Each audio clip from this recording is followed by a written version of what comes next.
Phelan, the Polyamorous Librarian. And look, you can see where the black's supposed to be now, finally, now that the blue is fading out. Perfect. Yay, it only took weeks. Anyway, I am here to talk about identity and how basically people are sort of forced into branding themselves, and how social media keeps that branding going even when identity has sort of moved on. Great. Let's get into it. So earlier this week, I posted a thing that was like on my work Facebook page, the Polyamorous Librarian. And it said, so the joke is that there are people who don't consider me to be either polyamorous or a librarian. And this is, it's a joke, but like all things that I say, it's true. There are people who don't consider me to be a librarian and people who don't consider me to be polyamorous. And I have been struggling with that a little bit, because I don't actually make jokes. I make like statements of truth that make me laugh most of the time. And I really wanted to like sit with it, but also put it out there, because I want to be honest about where I am all the time. It's one of the things that I can do for people as someone who has been not keeping herself online all the time the way that I used to. I can at least keep people sort of abreast of where my head is at while I'm in a relatively quiet period of my life, socially and romantically, and in terms of like what I'm doing for a living, because I'm writing a memoir right now, and then I'm going to be finishing up a book with Kevin Patterson, and then I'm going to be doing both concurrently. I'm going to be doing the rewrites on the memoir while doing the writing. It's not quite rewrites, it's finishing the draft with Kevin, doing the rewrites with Kevin, and then we're going to be doing another book together for our fiction series. And so a lot of what I'm going to be doing compared to what I used to do is quiet and private, and it's a lot of, for the memoir, emotional work. So every once in a while I like to pop my head up and say like, hey, here's where I am. This week, it's identity. Because every time I log into that Polyamorous Librarian page now, I think, hey, there are people out there who would not see you as polyamorous and who would not see you as a librarian. So let's get into the librarian part, because I think that's really the easiest for people to understand. I have a degree in librarianship. I still owe money on that degree. And while I still owe money on that degree, I'm going to call myself a librarian. I have, the reason that it's been on my mind, like so much more, is because I have a friend who I met early on in my library career, who recently stopped referring to themselves in their biography and promotional materials as a librarian. This person is an author. They are a rising star of an author, a fantastic author who just put out a really cool book. You should absolutely read it. It's called The One True Me and You. In their promotional materials, they do not refer to themselves as a librarian anymore, because they are focusing on their writing and they are raising a baby, and they're off doing something new and wonderful and exciting, and have been for a while now. And it blew my mind, because that's how I know this person. We were both librarians in New Jersey. We were librarians. It's a huge part of our identities. And now I'm like, but it's not even in your bio. And I'm like, just kind of sitting there going like, when was the last time that I really felt like I did anything that was like librarian-y?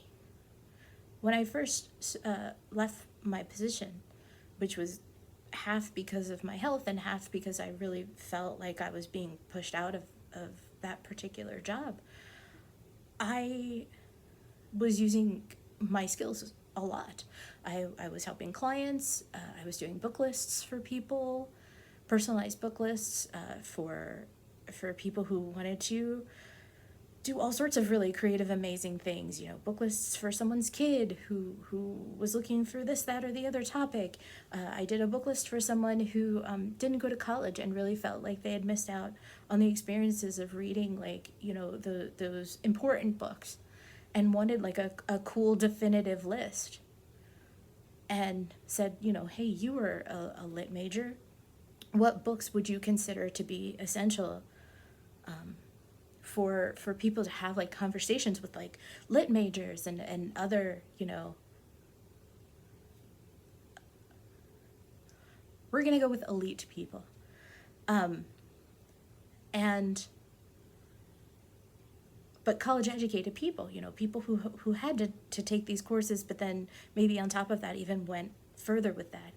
And I thought that was a really fun list to make. You know, I'm using my skills. I'm like hunting down bests of and all this other stuff, but also using my own knowledge of what classics that I was into, and which books were important to me, not just because I read them, but because they were foundational for so many other works that I read after the fact, or things that I would hear referenced in jokes in things that even come up now. And that ended up being a really fun project. And so I've still felt like I was using my skills, but over the past, you know, couple of years, I've been doing more talking to people privately and doing relationship support. You know, like I've had clients who are between therapists or have a therapist who is who doesn't know anything about polyamory or is working with them on other aspects of their life, and they just want like a poly person to be part of their support system. And that's not very librarian-y of me. That's a different set of skills that I have. So the other thing that I was doing was that I was working with a collective of librarians and other volunteers from the community, and we were building a collection, and I housed that collection and I lent that collection out and was primarily, I don't want to say primarily responsible for it, but physically I was primarily responsible for it. You know, I was the one who was like, okay, hey, it's been X amount of weeks, I'm going to check in on it. Hey, I'm going to lend it out. My cat is opening yet another door in this house because she feels like she's not getting enough attention. My God, this cat. And that made me not only feel like a librarian, but when it came to certain things that wanted me to be a librarian, I could say, hey, I am part of a small group that runs a private collection for an alternative community in Philadelphia, because it's true.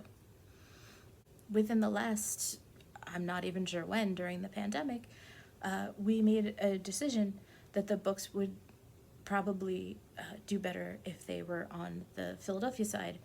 And so I boxed them up and they were moved to someone else's place. And now I don't even feel like I have that. So that was sort of the last semblance of librarianship that I felt like was really going on in my life. And that's sort of that.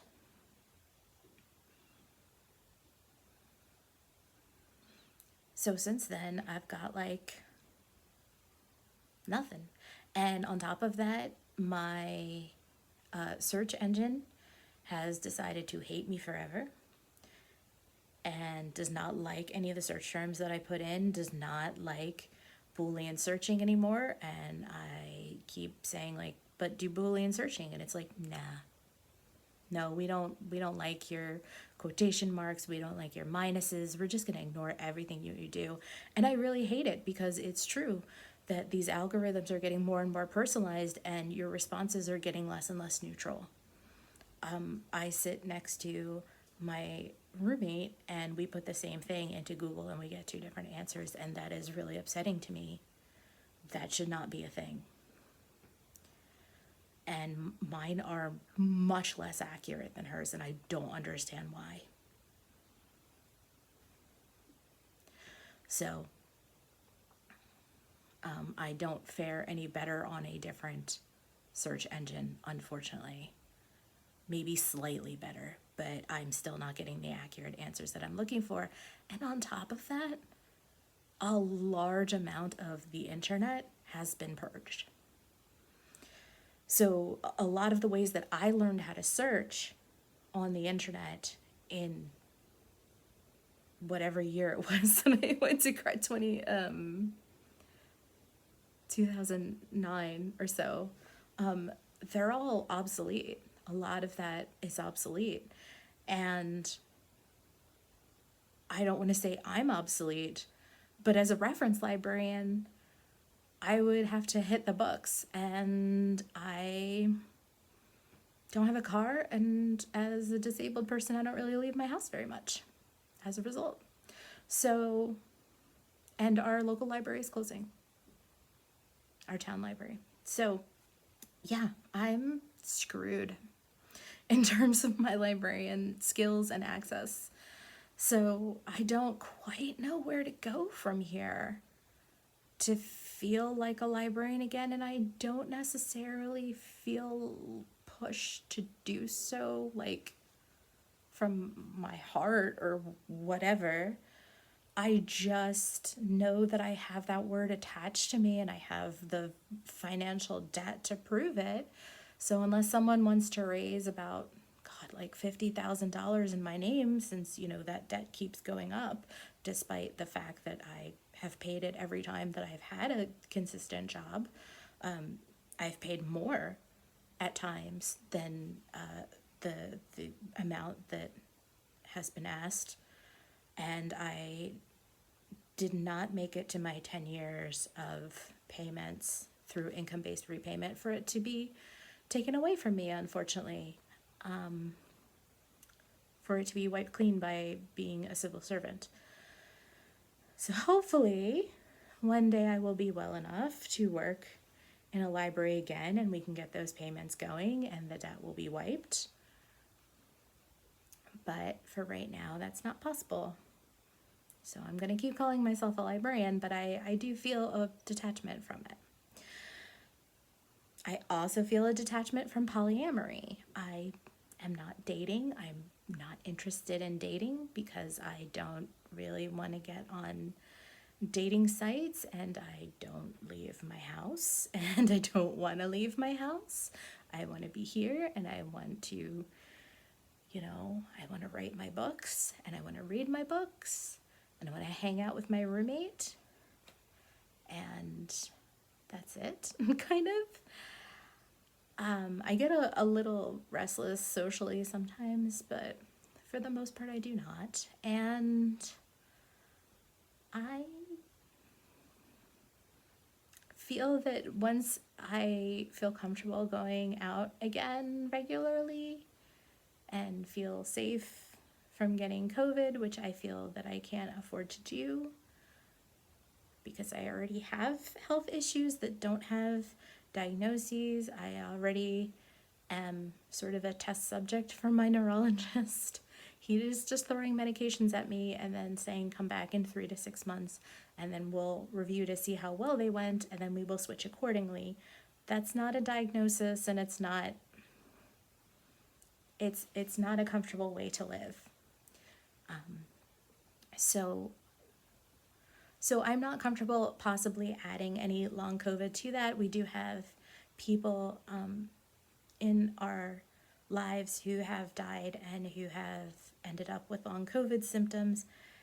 And so we try our best to minimize contact still. I know that I have friends who go out every weekend, sometimes during the week, and they are perfectly fine, but other people have not. And we miss them terribly.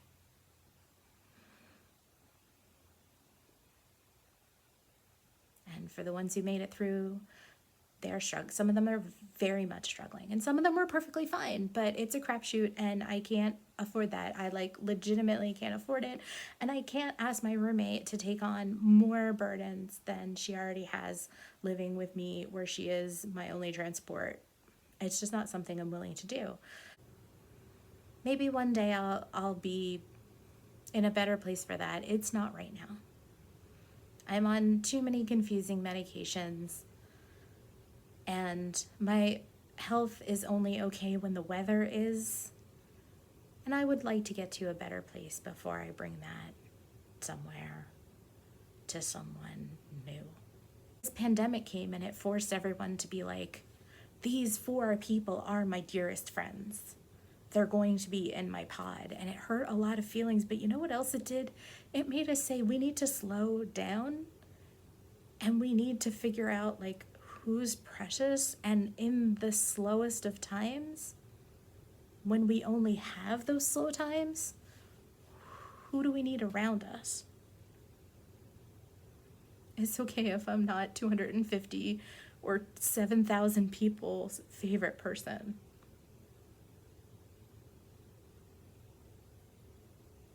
Before I lived in this area, before I lived in Connecticut, before I was married for the second time, I lived in the woods. And not like the woodiest of all woods, but enough in the woods where if I wanted to go to a good grocery store that had vegan food, I had to drive 45 minutes with no traffic. There wasn't a traffic light for the first 25 of it. I am relearning my slow and my quiet and what it's like for it just to be me and 2 or 3 people.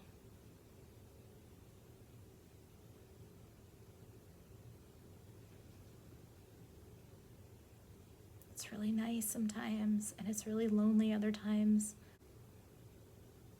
I don't know. But anyway, in terms of identity, the closest thing that I have to polyamory is to having my roommate, who I consider to be as much of a roommate as I consider her to be a queer platonic partner, who I am choosing to share my life with in a very special, not romantic, not sexual way. This is very important to me. This is very important to me.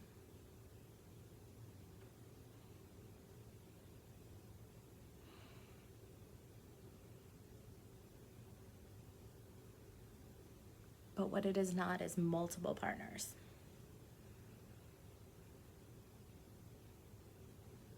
And so I don't feel very much like a polyamorous librarian now. Not like I did when I had 4 consistent people, 4 of us, 3 partners and me, in a group chat that was constantly pinging.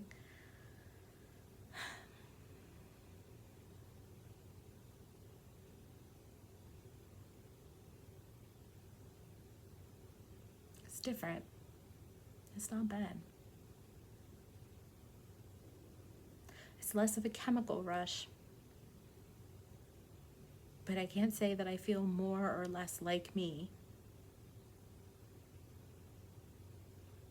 But I also can't say that I feel polyamorous. But I feel no more pull towards monogamy or anything else. I just don't feel a way. And I think that was always why I never said that I was, polyamorous by orientation, a thing I have never once said. Because without being in a relationship structure, I don't feel a pull towards a relationship structure.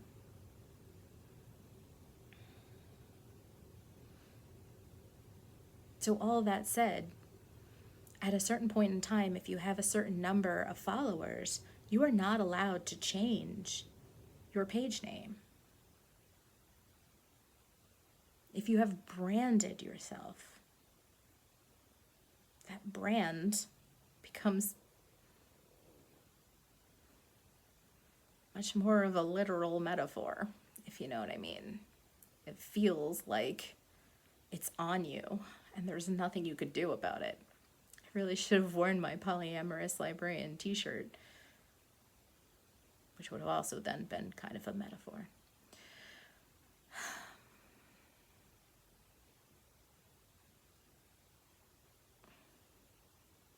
It's very strange.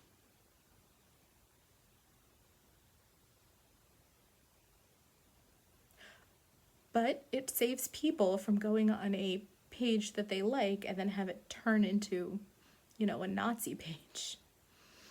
So I can't argue with it. But if I end up I can't say if I end up a monogamous something. I don't know how to say that. Like, I don't know how to be that person. But if I end up a monogamous, best-selling author or something, and I own this page, The Polyamorous Librarian, I don't even know what I would do with myself.